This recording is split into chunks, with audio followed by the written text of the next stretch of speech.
ബലാത്സംഗ കേസിൽ നടൻ സിദ്ദീഖിനെ അറസ്റ്റ് ചെയ്യാൻ തീരുമാനം.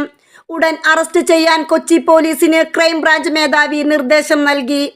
നടന്റെ മുൻകൂർ ജാമ്യാപേക്ഷ ഹൈക്കോടതി തള്ളിയതിനു പിന്നാലെയാണ് നടപടി. സുപ്രീം കോടതിയുടെ തീരുമാനം വരുന്നതുവരെ കാത്തിരിക്കേണ്ടതില്ലെന്നാണ് പ്രത്യേക അന്വേഷണ സംഘത്തിന്റെ തീരുമാനം. സിദ്ദീഖിനായി ലുക്കൌട്ട് നോട്ടീസ് പുറത്തിറക്കി. ഇതോടെ തിരച്ചിൽ ഊർജിതമാക്കിയിട്ടുണ്ട്.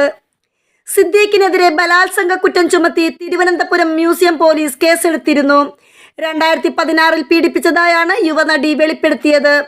ഭാരതീയ ന്യായ സംഹിതയിലെ 376, 506 വകുപ്പുകൾ അനുസരിച്ചാണ് കേസെടുത്തത്. ആരോപണം ഉയർന്നതിനെ തുടർന്ന് അമ്മ സംഘടനയുടെ ജനറൽ സെക്രട്ടറി സ്ഥാനം സിദ്ദീഖ് രാജിവെച്ചിരുന്നു.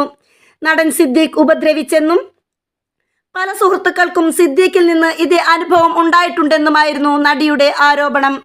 +2 കഴിഞ്ഞ സമയത്ത് സമൂഹ മാധ്യമം വഴി ബന്ധപ്പെട്ടിരുന്നു.